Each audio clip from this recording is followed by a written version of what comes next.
अवगत हैं कि दिनांक 6 अगस्त को रात्रि में थाना आशियाना क्षेत्र में सालेह नगर तिराहे पे एक स्विफ्ट डिजायर गाड़ी जिसका कि नंबर UP 33BB 8989 था, वो लावारिस हालत में मिली थी और उसके अंदर एक बॉडी के होने की सूचना लोकल पुलिस को मिली।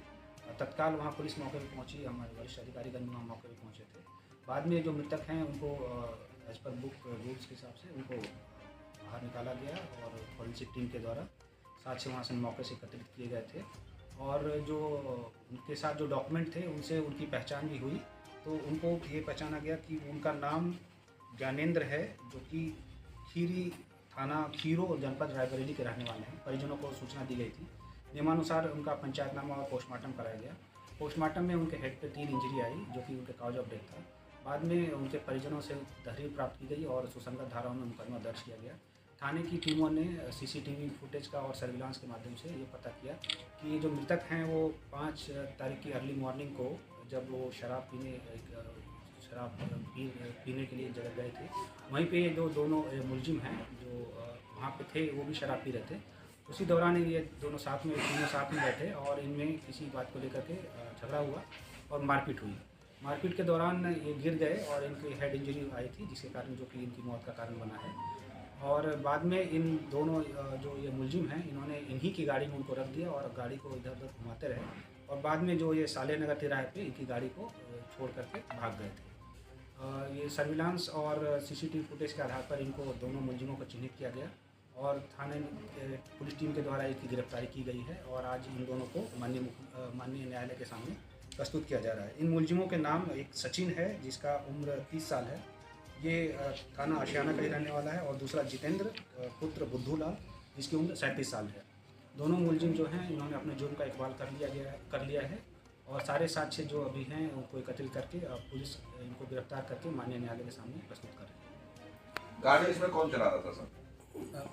गाड़ी जो ये ओनर है मृतक है वो खुद वहाँ चला के ले गए थे और वहाँ पार्क करके वो शराब पी रहे थे। उसी दौरान ये दोनों आए, जैसा मैंने बताया आपको, और इनके बीच में शराब साथ में पी रहे थे और इसी दौरान इनके किसी बात को लेकर के झगड़ा हुआ और मारपीट हुई और उसी में इनको चोटें आई हैं जिससे इनकी मृत्यु हुई और ये दोनों अभियुक्तों को बाद में पहचान करके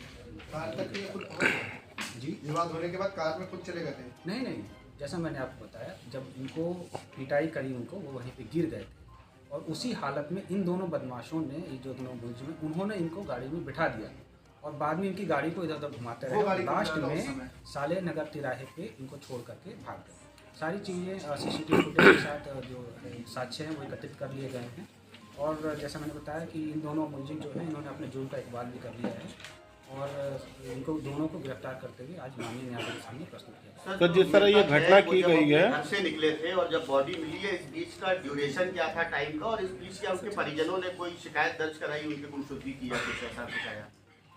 नहीं, उनकी गुमशुदगी नहीं, सीधे बॉडी मिली। जैसा मैंने बताया आपको कि शव मिला, उनकी पहचान की गई, वो जनपद रायबरेली के होने पाए गए। उनके परिजनों को बताया गया, वो यहाँ आए, उनके द्वारा नियमानुसार पंचायतनामा पुलिस ने भरवाया, पोस्टमार्टम हुआ और उसके बाद जब पोस्टमार्टम में दिखा कि उनके हेड इंजरी 3 आई हैं और वही उनके काज ऑफ डेथ है, परिजनों ने तहरीर दी, सुसंगत धाराओं में मुकदमा दर्ज हुआ और पुलिस तब उस पहले से ही जो पुलिस की टीमें लगी हुई थी उन्होंने CCTV और सर्विलांस की मदद से जो मुलजिम हैं उनको पहचान किया और उनको गिरफ्तार किया।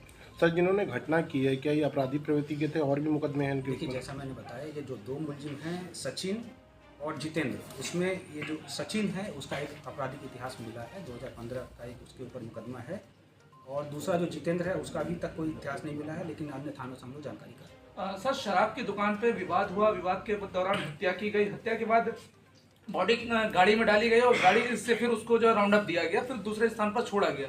तो इतना जो पूरा समय रहा, क्या इसमें जो बात की जाए दारू ठेके को लेकर के, क्या उस पर भी किसी तरह का कोई एक्शन है या फिर इसमें जो रोल की बात रही, 2 रोल के सिवा तीसरा रोल भी कुछ आया इसमें? आप फिर से अपना सवाल है। दारू के ठेके पर विवाद हुआ, विवाद के दौरान हत्या का शव उसी की गाड़ी में डाला गया और गाड़ी वहां से दूर ले जाकर के ठहराया गया। इस दौरान अगर वहां पर गश्ती की बात की जाए या फिर पेट्रोलिंग की बात की जाए और जो दारू के ठेके को लेकर के बात की, क्या उस पर भी किसी तरह का एक्शन हुआ? वहां पे विवाद के बाद गाड़ी वहां से ले जाया गया, दारू ठेके के द्वारा किसी तरह की सूचना न दी गई हत्या को लेकर के? इसकी हम जांच कर रहे हैं। तो शव गाड़ी में कितनी देर तक, क्योंकि जब सूचना आई है, जैसा तो आज मैंने सूचना आई आपको कि बताया। गाड़ी से बदबू आ रही है, तो जाहिर तौर पर वो शव काफी समय तक वहाँ पे हाँ। पड़ा रहा होगा। देखिए, ये 5 तारीख की सुबह की लगभग घटना है जो बाद में खुल के आई है। ये जो मैंने आपको बताया 6 तारीख की रात को ये सूचना मिली कि एक बॉडी है जो कि शव जो है वो रखा है गाड़ी में। और जैसा मैंने आपको पूरा बताया कि क्या जो प्रोसीजर है, जो कि आपको प्रेस नोट में भी दिया है। शराब की दुकान Thank वाले you. के द्वारा क्या Thank कोई you. जानकारी या सूचना दी Thank गई थी?